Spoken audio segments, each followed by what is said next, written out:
Hey y'all, this is Culture Soup, where tech, culture, and business collide. It's a podcast that spoons up everything hot from social media. I'm your host, L. Michelle Smith, and each episode we bring you some of the most notable and not yet notable thought leaders in tech, business, and culture.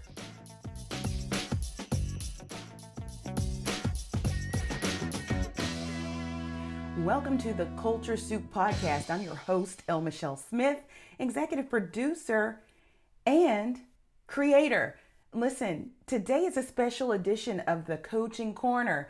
It's been a long time since we've done one of these, and we're doing it a little bit different for the summertime. We're taking it back old school, all audio. Our video version of the show will return in the fall, and all this summer, giving myself and the team a break from doing video.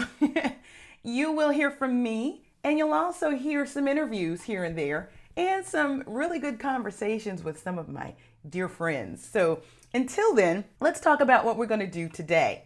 Today is Thursday, June 9th, and we are deep into the summertime. And I've noticed that there are a few topics that are on your mind that you'd like to talk about, especially as high-performing leaders that have C-suite and senior executive aspirations. Today is special. We're going to cover off on 3 hot topics that are important to you. The first one is dealing with the barrage of gun violence and the trauma we all feel as leaders as a result of the tragedies. The second is the hesitancy to return to the workplace. The new hybrid model is working for some folks. Working from home is working for others. But companies that we didn't even expect to call people back to the office full time are doing so. What's behind it and what are leaders saying about it? We're going to talk about it. But first, shout out to the places where I've spoken recently, and here are some of the topics. Maybe you're interested in them too. The Opera America Global Conference. I got to shout out Mark Skorka for the invitation to speak on digital storytelling as a leadership tool for the folks in opera, and for that matter, anywhere. I sat down for a fireside chat, and I really appreciated their flexibility because I needed to stay close to home. My little girl got sick and needed to go to the doctor, and guess what they did? Instead of me appearing in Minneapolis, they routed my video into the ballroom, and there I was on the big screen. So shout out to them for being very flexible. It was a great time talking to the leaders there from the opera industry. Then I want to shout out American Express. Thanks so much to Ayanna Harris. She is a VP at American Express who invited me to speak to her team about leading through change. We talked about not just what's going on in the cultural context, but also the shifts in the markets and business that impact them as leaders, and also about self-care and how to take care of themselves in order to be at their optimum for leadership. I also want to shout out Christina Steed, who is an adjunct professor at DePaul University, who had me to speak to her graduate students on insights on culture and communication.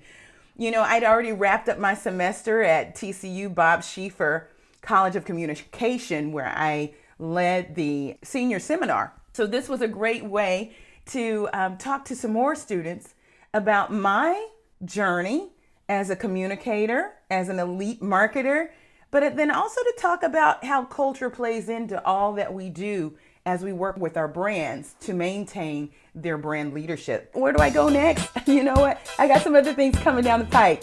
Shout out to April Kelly Drummond, who is the Vice President of Diversity, Equity, and Inclusion at Denny's, who's invited me out to speak to their African American leadership group.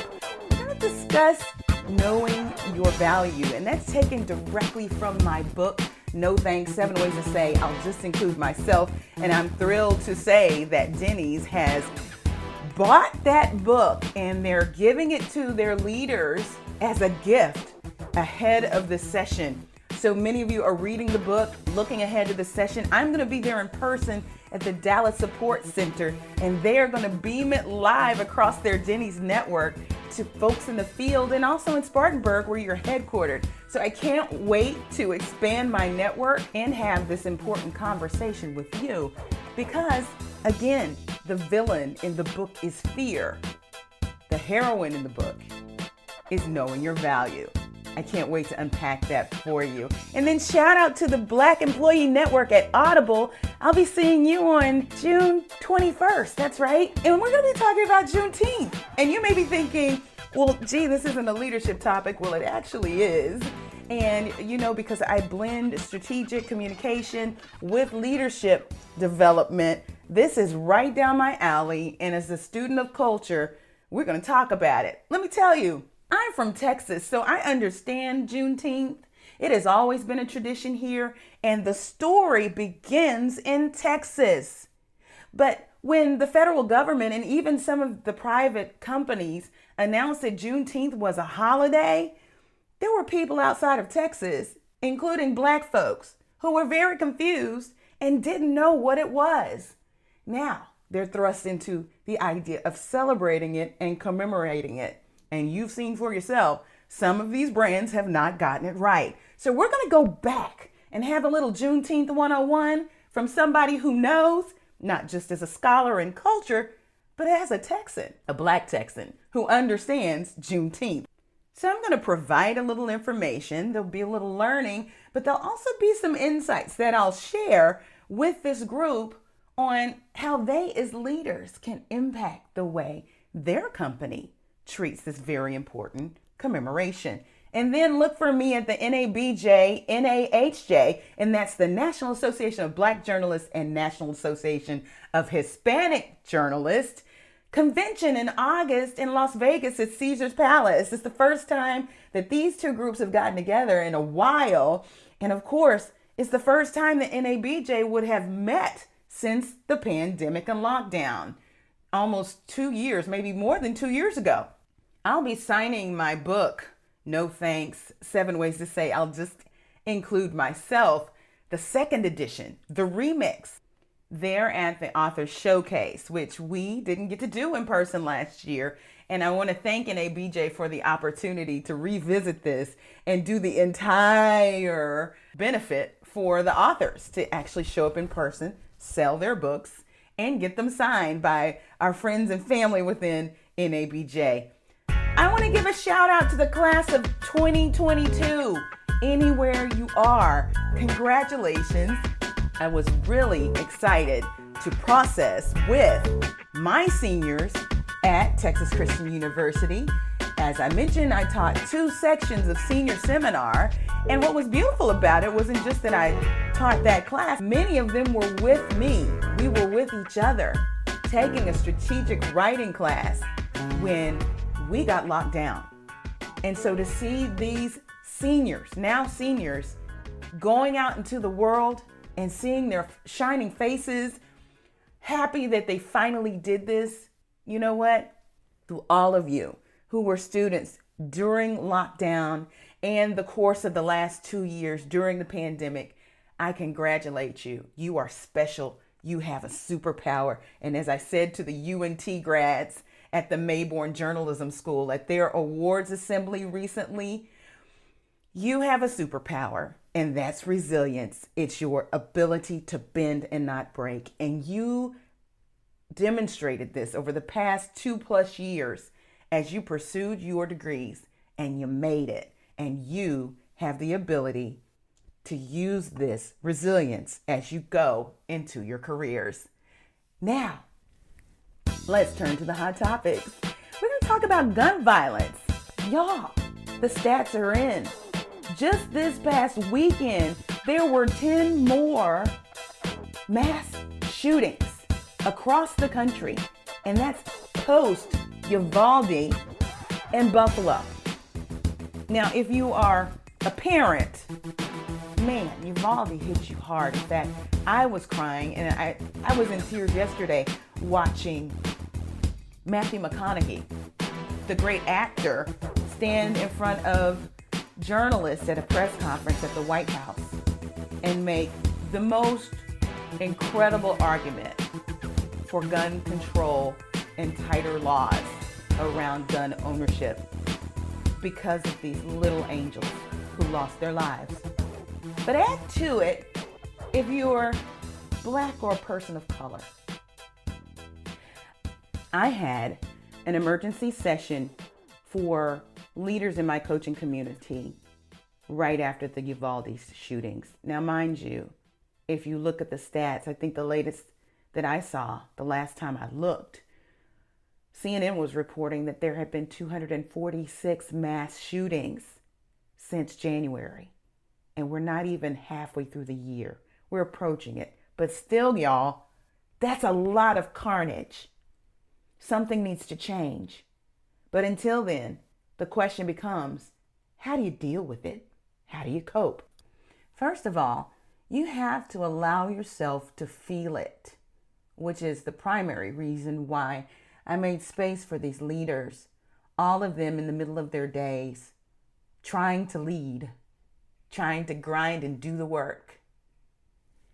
And most of them reported that their companies hadn't said a word about the shootings. Now, mind you, this was the day after Uvalde. And they all reported that their companies, the leadership at their companies, had not acknowledged the shooting. So they did not feel that they had a safe place to emote, to feel what had really happened, because life had changed for everybody. No doubt for the poor families in Uvalde. But if you're a person of color and a parent, and let's just say you're not even a parent, but you have a soul, this shooting, on top of Buffalo and the many others, but especially Buffalo, hit you hard. So this emergency group session allowed folks to say what they've been wanting to say, to feel what they needed to feel. One of my community members is actually in news, national news, and she just has to see this information and hear it over and over and over and over again. She needed to step away. You know what?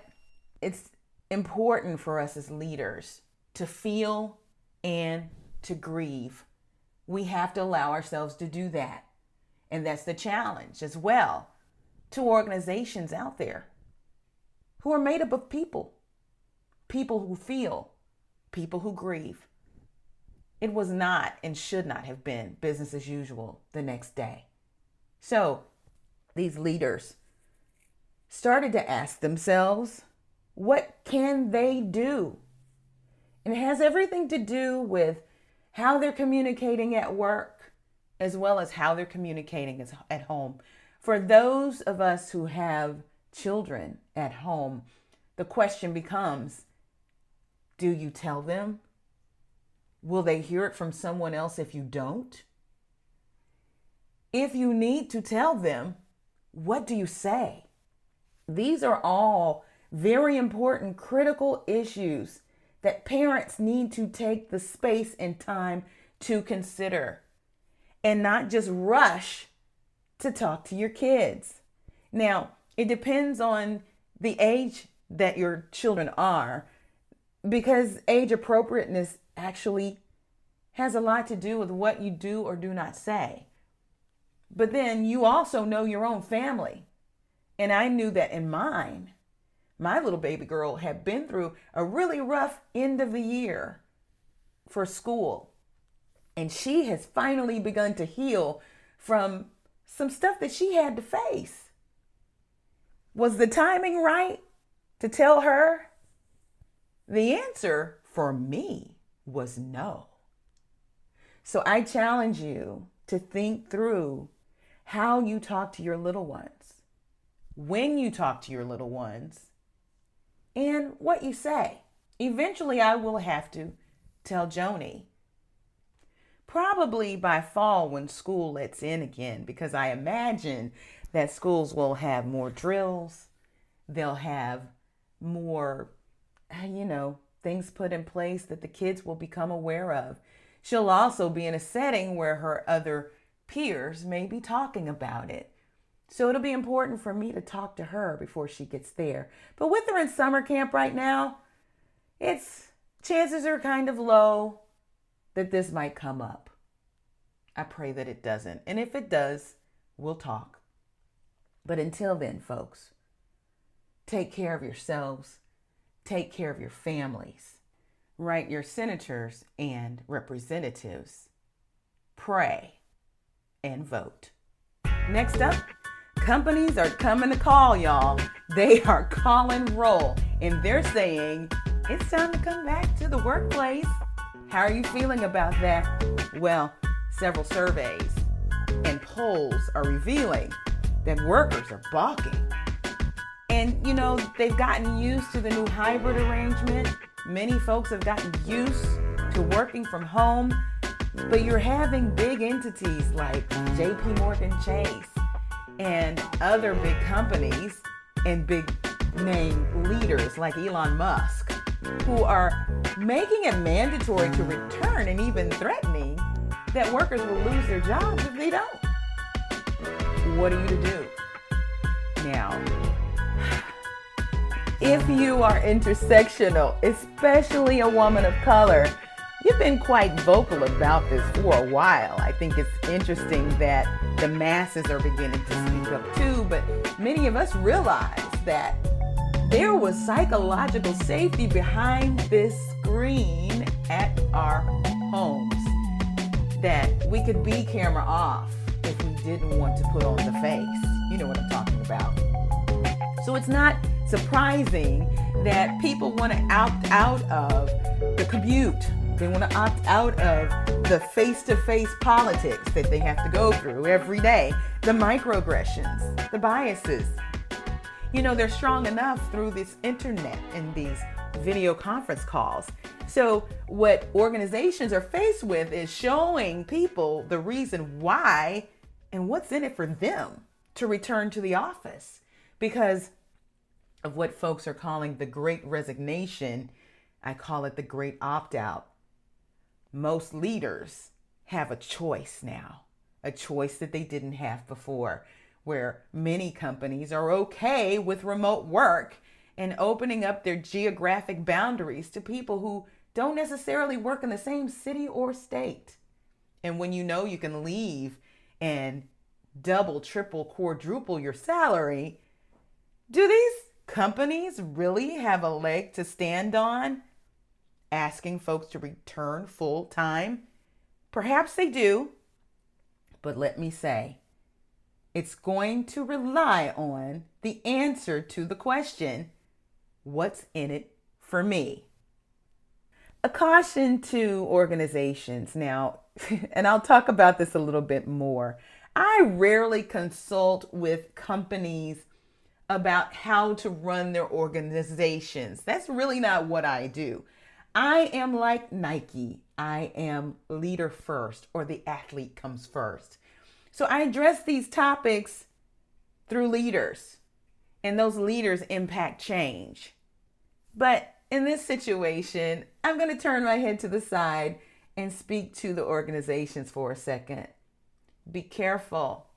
If your morale is low or you're seeing your retention rate decline, your turnover rate is going up, be careful not to blame the Great Resignation.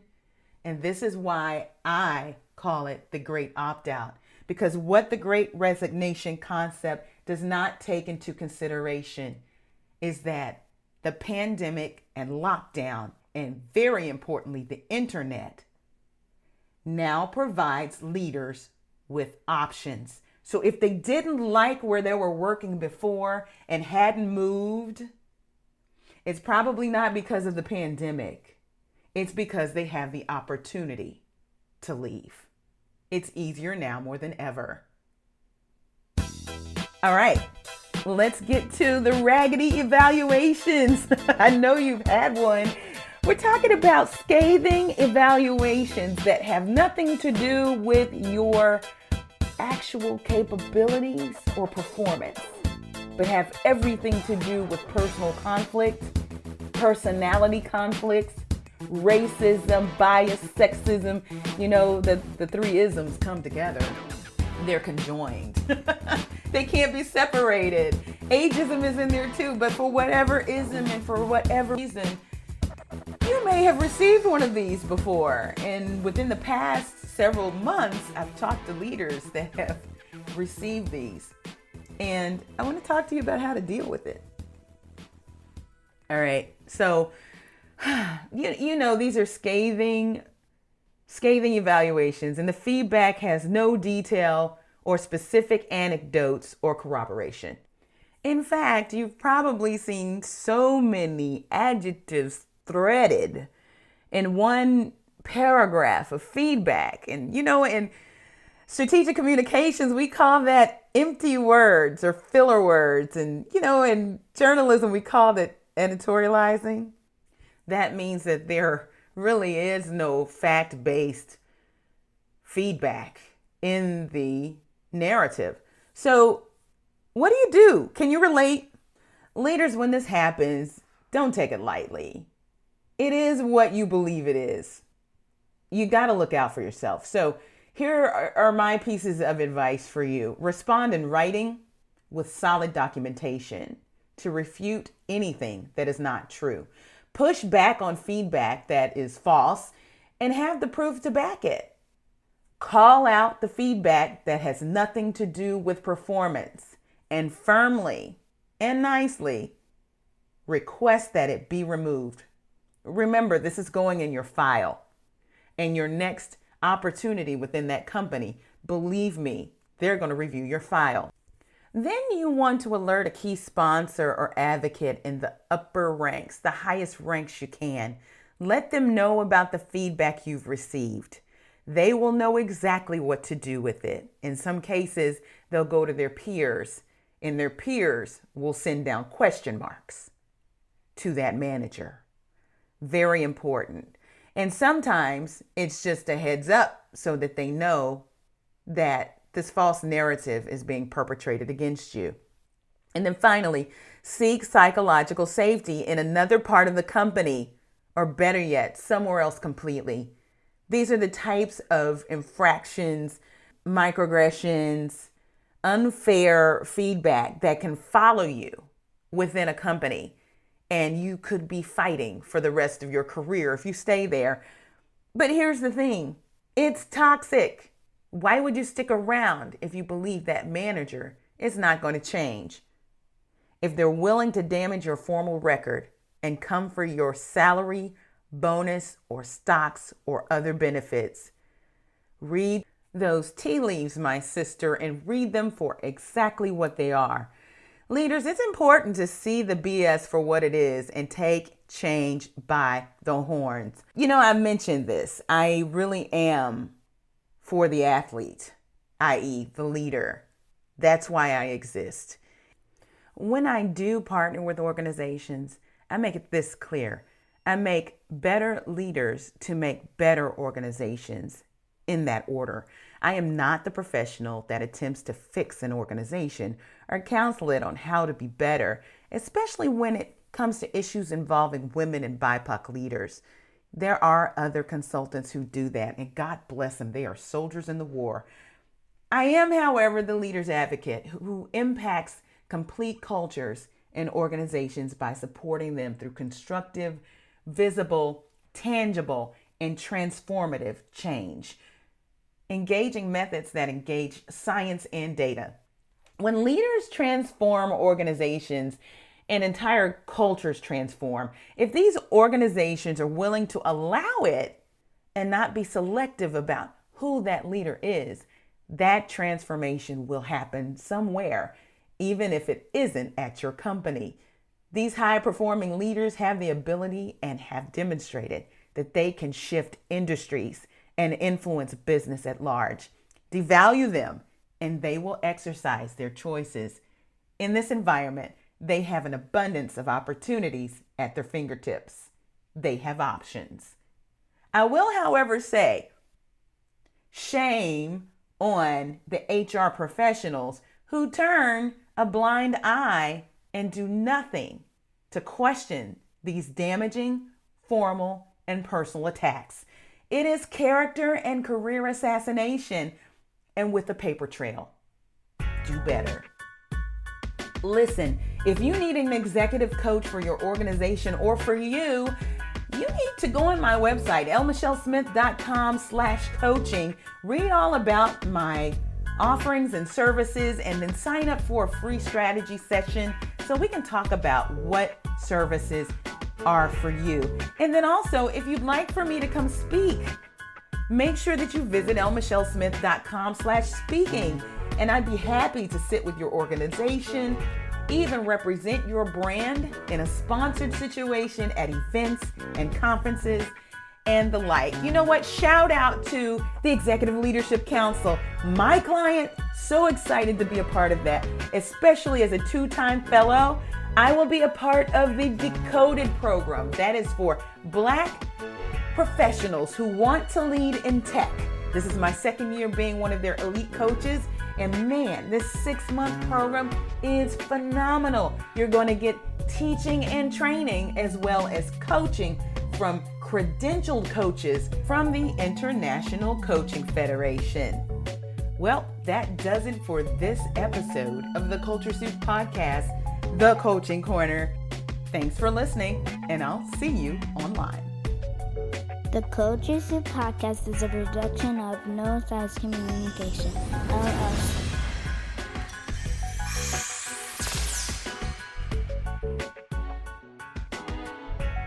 The Culture Soup Podcast is a registered trademark of No Silos Communications, LLC.